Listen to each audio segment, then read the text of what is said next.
Well, good morning, everyone. My name is Mike Rutledge. I'm the Director of Arts, one of the teachers here, and we're in the final week of a series we've called Healthy Heart, Healthy Soul, and we're looking through a book by the author Peter Scazzaro as our guide, and that book is called Emotionally Healthy Spirituality, and what we've been doing is exploring this sort of inseparable connection between emotions and spirituality. That's what we've been looking at, how those two connect. And maybe you're just dropping in for the first time, whether you're here with us today, whether you're online with us. We're so glad that you're here. But I want to tell you, if you've missed any of these, definitely go to our Facebook page or k2thechurch.com or the app and watch the previous messages, or I would even say take the next step and buy the book, because there's just so much content. We can't even cover it all in the messages, and I'm afraid that you're going to miss out on some good stuff. So go back and look at that. But like I said, we're in the final week today, and we're looking at learning to love well, and we're going to be talking through some very practical steps in how to make our relationships better. And here's something I know about every single person in this room, everyone watching online, and people that aren't even engaging with us today. Every one of us wants better relationships. Right? If you have relationships all around you that are struggling and suffering, you want to improve those relationships. If you have good relationships, you want great relationships. If you have great relationships, you want amazing relationships. It's just what it is. And here's what I'd say is, if you think honestly with yourself, you can identify, I'm pretty sure you can probably identify at least someone or some relationship in your life that's struggling, that you think to yourself, I wish I could resolve this conflict. I wish this relationship would be healed. And so we're going to be looking at that. And the reality is that our emotions and our spirituality are most truly expressed in relationship. You don't believe me? Think about the last time you had conflict with someone and you blew a head gasket and you went away from that moment and you're like, what was wrong with me? I did not embrace a single value that I claimed to embrace in that conflict. Anyone been there, or just me? Yeah, I think we all can relate to that. And so the thing that's interesting is that the way we treat each other in the midst of our emotional reactions is truly the actual demonstration or manifestation of our spirituality. And the end result of our inability to live out the beliefs is that our relationships in the church look no different from the relationships in the world around us. And I would actually even say, in some cases, the relationships in our church look worse. Think about that for a second. But the utopian dream of living out the values of Jesus Christ is attractive to every single person in the world. So why doesn't this happen? Well, it doesn't happen because it's a relationship. And that takes more than one person, right? It's two. And, as a matter of fact, I would actually go as far as to say that I do not believe that any single person ever in the history of humanity has walked away from the Christian faith because of the values that Jesus called us to live by. As a matter of fact, the opposite is true. I think that people have walked away from the faith because they also desire the same values, but people who call themselves followers of Jesus haven't really stuck to the values that they claim. I've never had this conversation in my life. I just wish Christians were, a little less loving. But since they're not, I can't follow that. I can't believe in that stuff. I wish Christians were less forgiving. I wish they were angrier. If Christians would just be angrier, I could embrace the Christian faith. Or, I wish Christians were more disrespectful. They're just so darn respectful. I cannot, this has never happened. That conversation's never happened. So, the question we need to answer is this: why is it so difficult for people to love each other into this relational utopia we all dream of? And I want to try and answer that question here today, but there are two paramount concepts before I want to talk through some concepts that are some tools that Scazzaro gives us in the book. Before I do that, I want to talk about two concepts that are really important for us to understand before we even get into that. The first is this, and if you're a note taker, here's the note section. Your emotional, spiritual health is only as healthy as your relationships. your emotional, spiritual health is only as healthy as your relationships. What does that mean? Your connection between your emotions and your spirituality, the health of that is only as good as your relationship. Maybe a different way to say it would be like this.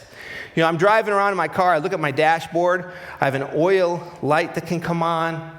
It'll tell me when I'm going to run out of gas. I can tell if I'm going too fast, and then you got the check engine light, which could mean your car's about to blow up, or could mean your gas cap's not tightened properly. We don't know. But what we do know when we look at our dashboard and we see a light come on, there's something wrong something's going on. And what I want to say is that your relationships are the dashboard to your emotional, spiritual health. Okay?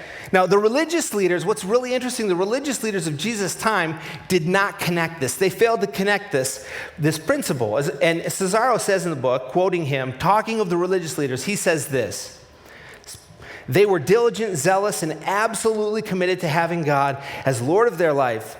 They memorized in the entire books of Genesis, Exodus, Leviticus, Numbers, and Deuteronomy. They prayed 5 times a day. They tithed all their income.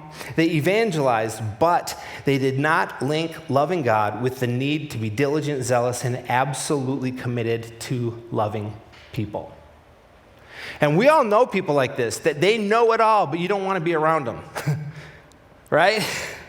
See, Jesus refused to separate our emotional, spiritual health from being with people. He hung out with the tax collectors. Those were like the government-appointed thieves and adulterers and prostitutes and lepers, and Samaritans which were looked down on as these half-breeds. And he went to parties, and those same religious leaders criticized him for hanging out with those people. See, but Jesus had a different view. When he was asked, what's the greatest commandment? The greatest of all. You know what he said?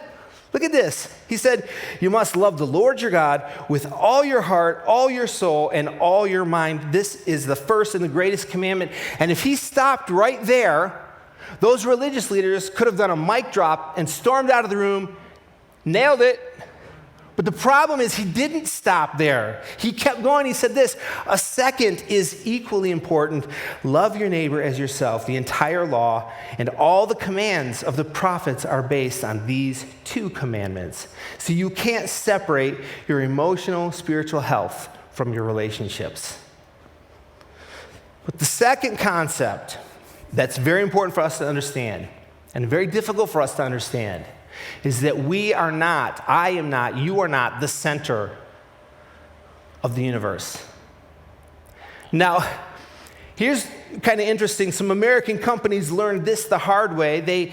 These companies had very successful slogans in English-speaking markets, and they thought, this is so successful, we'll just drop these into like our Spanish-speaking markets, and it'll work fantastically. And they never considered the market. So Braniff Airlines, they had this phrase called, and they would say, fly in leather. In the Spanish-speaking market, that meant fly naked. Now, some people probably love that, but they're out of business. Eastern Airlines had this one: we earn our wings daily. In Spanish, that meant your final destination is in heaven following death. Now, the good news is you're going to heaven, but I know one thing: you're not going where your ticket says. So that's not all that great. They're out of business also. Then General Motors had their car, you maybe remember this, the Nova. That in Spanish literally meant doesn't go. We actually had one in my family growing up. It meant that in English as well. And then my favorite is this: Coors. Coors had a slogan, turn it loose. In Spanish, that meant suffer from diarrhea. See, when you don't consider the others as different from yourself, you have a problem. And if it's good for me, it's good for you. If I like it, you'll like it mentality is problematic. It places me at the center of the universe and creates significant problems because we're not all the same and we don't experience things all the same. And when I enter a relationship with this mindset, I stop seeing others as individual, separate from me. And that leads to misunderstanding and frustration. And therefore, what happens is I begin to objectify people as someone who's either against what I'm trying to achieve or for what I'm trying to achieve, rather than thinking of them as wholly individual people. So, I'll share this. This is my wife, Susie, and we had been married probably about, not quite 10 years probably, and we went to see Jack Wilson. We were preparing to move out here, and Dave said, hey, you should talk to Jack. He's really helpful. So we did. And Jack was a psychologist, and he walked us through some stuff. And at that point, I just thought we had a great marriage. I think Susie would say the same thing, I think, at least. And I would still say that, actually. But after talking to him, he took us through this battery of tests called the Myers-Briggs, and we talk about this all the time. And we got done with that, and he said, you guys need to understand something about yourself. You are very different people. You're opposite almost. You're very different. And so as he began to talk to us, he asked us, let me hear about like conflict. And we didn't have a ton of conflict in our relationships. He said, tell me about what conflict looks like. And he listened. He said, okay, well, here's what I want you to understand. Is that because you are so different from each other, when you have conflict, something happens that you need to be aware of. And what that is that you, Mike, are interpreting Susie's words with your intention. And Susie, you're interpreting Mike's actions with your intentions. And the problem is you're so different, it's not always accurate. And so once we understood that we were different and we sought to actually understand the other person on a different level, our relationship went from good to even better. And we need to do this and view others as unique, sacred individuals, separate from me. And when we can do this, live in the light of knowing that we're different and separate, we can achieve peace and harmony. And even when we don't see things the same way. I can be friends with people on Facebook who post stuff that I don't agree with. Did you know that? You can do it, I promise. Because if you remember one thing today, remember this. Because peace is not the absence of disagreement. Peace is God's grace and love amid disagreement. Okay? Loving well is the goal of the Christian life, but it requires a lot of hard work and patience. Development. Cesaro presents these 5 tools for us to look at, okay? So again, remember, your emotional, spiritual health is only as healthy as your relationship. That's the first thing. And secondly, we're not the center of the universe. Now, let's look at how to apply some really practical tools. And let's look at, maybe we'll call these the dashboard gauges in our relationship, emotional, spiritual health, okay? The first is speaking and listening. Speaking and listening is your first dashboard gauge. In James chapter 1, he says this, my dear brothers and sisters, take note of this. Everyone should be quick to listen, slow to speak, and slow to become angry, because human anger does not produce the righteousness that God desires. Let me tell you what happens in conflict before we look at this verse.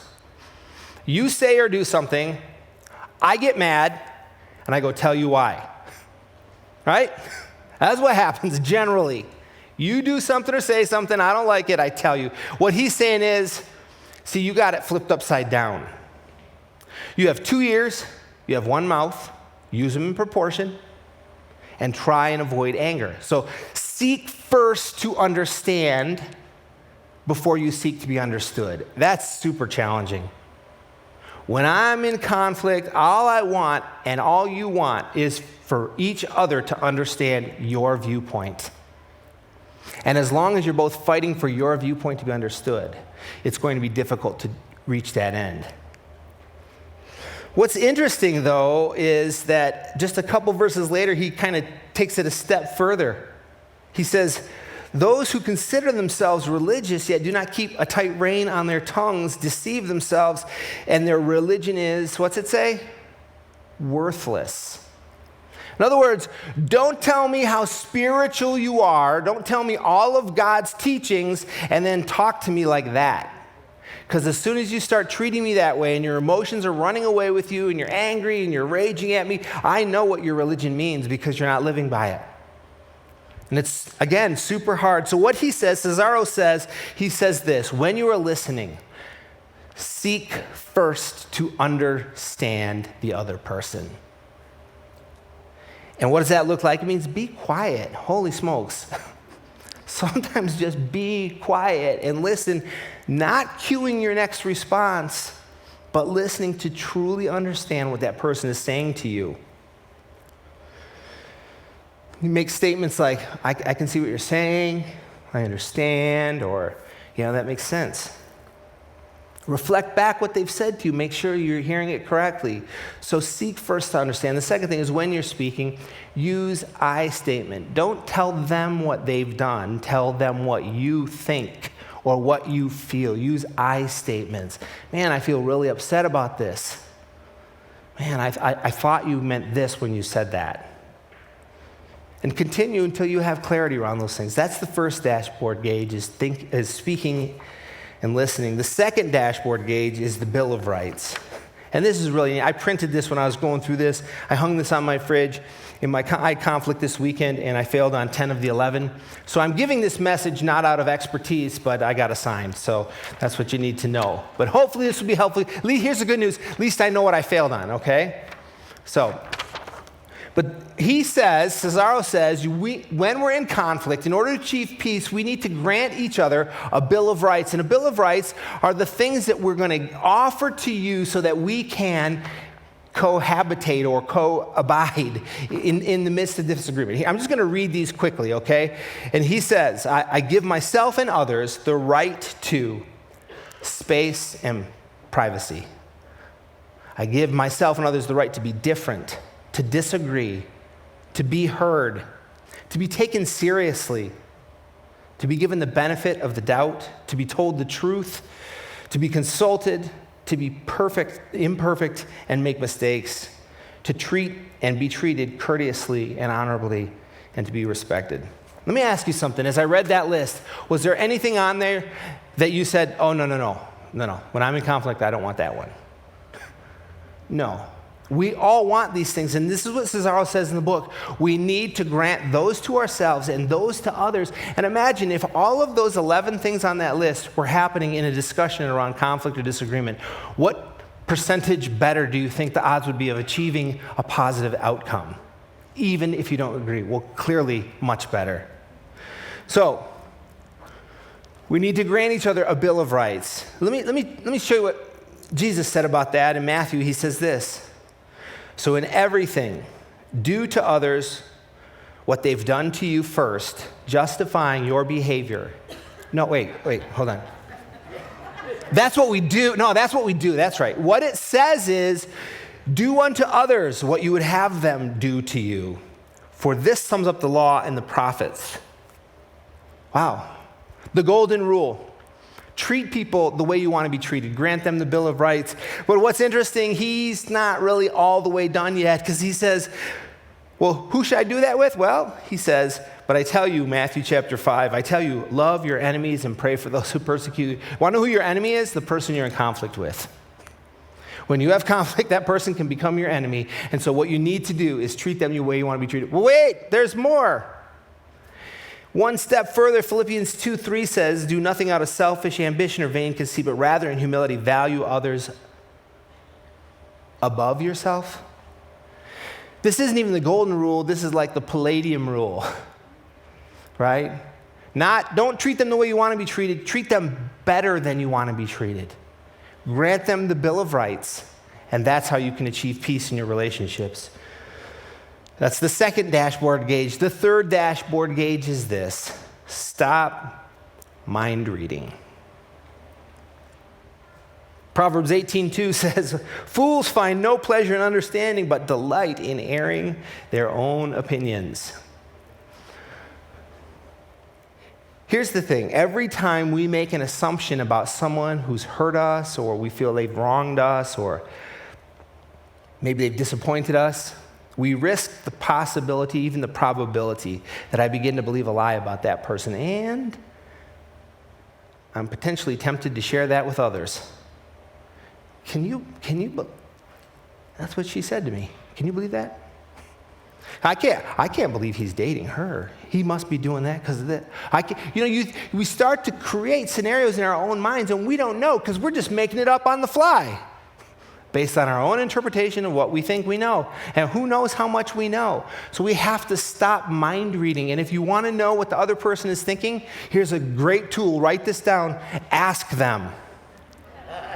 Did you write? I didn't see anyone writing. Write that down. Ask them.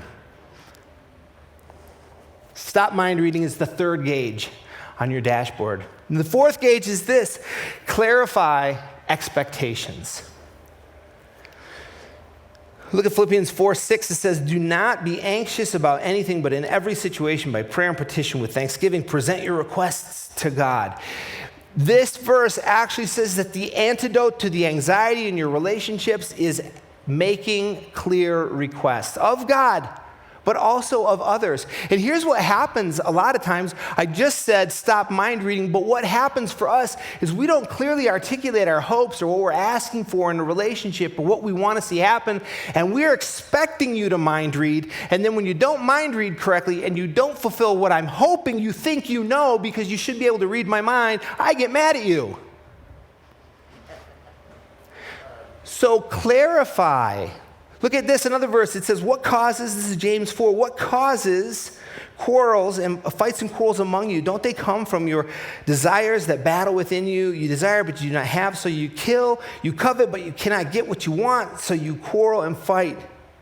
You do not have because you do not ask of God. And so in that conflict, first thing you want to do is ask God, but also make your requests clear to the person that you're talking about. Don't expect them to know any more than you expect yourself to know what they're wanting. That's the fourth. And the fifth one I can't even spend a ton of time on, but it's this. It's called Allergies and Triggers. And we all get, medical, like you understand what a medical allergy is. Like I had allergies my whole life growing up, and every week I had to go to the doctor and I'd get shots in my arm. And the allergy stuff would, help me build up immunities, and never really got rid of it, but it helped quite a bit, And then we moved out here when I was, 17 years ago. We moved out here, and the first 2 years were like bliss. I had no allergies for the first time, and then year 3 they came back with like a vengeance. I'd never had them so bad. And I go to the doctor and they test me again. He's like, well, I found out you're allergic to dogs, had one, and you're allergic to cottonwood trees. That's the thing you're most allergic to. We have one of those right outside our bedroom window. Every morning I would wake up, my eyes were swollen like this, and I'm itching. Oh, okay. So we understand what allergies are in a medical sense, but there are also emotional allergies and triggers. And what that is an emotional allergy is an intense reaction or predetermined response to something in the present that reminds us, consciously or unconsciously, of an event from our history. Have you ever been in that conversation with someone where you're just talking, or maybe you're arguing, whatever it is, but all of a sudden, out of the blue, this person sort of responds in this over-the-top way you don't get? This can happen if we don't know what's triggering it. And so often, so many of us, probably all of us, have this history of some things in our life that just trigger a response. It takes me back to a place I don't want to be, and in that moment, I'm living back in that time. There's a great story. I'm not going to read the scripture. I'll just say it's in John chapter 5, and Jesus, he's in Jerusalem, and he goes to this place called Bethesda. And in Bethesda, there was this pool, this big giant pool, and it would become like soda pop, it would bubble up. And when it would bubble up, the first person that could get in the pool of Bethesda would be healed. Wouldn't that be amazing to have today? I'm like, let's figure that one out. But so Jesus comes across this guy, and this guy had been there for 38 years. 38 years. He had been there, and he was disabled, and Jesus walks up to him and he says, what's the deal, man? Don't you want to get healed? And he says, well, I do, but every time the pool bubbles up, when I'm trying to get in, there's no one to take me, and I'm trying to get in, and someone beats me in. Well, Jesus ends up going on and healing him, and the point of the story isn't, I'm not telling you this because I want you to know about the bubbly pool or whatever. What I want you to understand is that this guy had a predetermined script. For 38 years, he realized every time the pool bubbles up, someone's beating me into the pool, and I'm going to be here again tomorrow waiting, and it's not going to happen. See, when we have broken relationship and we have history in our past and the ways we deal with things, we get into these predetermined responses and these allergic reactions to certain moments. And the only way we can avoid those is if we're trying to seek the other person and trying to seek understanding of what the other person is experiencing rather than trying to get our message across. So here's what I want to do. I'm going to call the band up this morning. We're just going to close with one more song. And there's a song in this, lyric in this, the chorus. It says this really beautiful thing. It says, I find myself here on my knees again, caught up in grace like an avalanche. And I began thinking about this. In our relationships, I gave that Bill of Rights, I read that Bill of Rights to you and talked about receiving grace, and I just was overwhelmed by the thought of the grace that Jesus lavished on us first, allowing us in our sin and in our shortcoming. He was willing to love us anyways. And then I began to think about the times in my life when someone went beyond what was just or right and they extended grace in my life. I was out of line. I did something I shouldn't have done. I began to think to myself, imagine if all of us lived in relationship where our sole goal was to lavish the other person with such grace that they felt like an avalanche was coming at them. See, the utopian dream of Jesus' values living in our life is achievable, but it's hard work. Peace is not the absence of disagreement. It is the presence of God's grace amid our disagreement. And that grace, like an avalanche, can flood our relationships and bring healing in places that you've got scripts. We all do. You may have a script right now that God's grace could touch and change today, this very morning. So as we close, I want to ask you to do something with me. Would you just stand up? And I'm going to pray in just a second. The band's going to sing this song to close it out, but I want you to close your eyes, and I want you to think.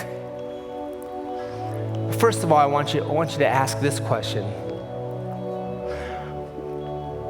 God, what are you saying to me right now? What are you saying to me right now, God?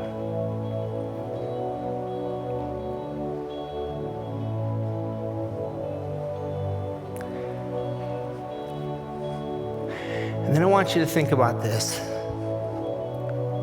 Is there someone in your life? Are there multiple people in your life that God is saying, I want you to flood them with grace like an avalanche. I want you to pour my Bill of Rights upon them.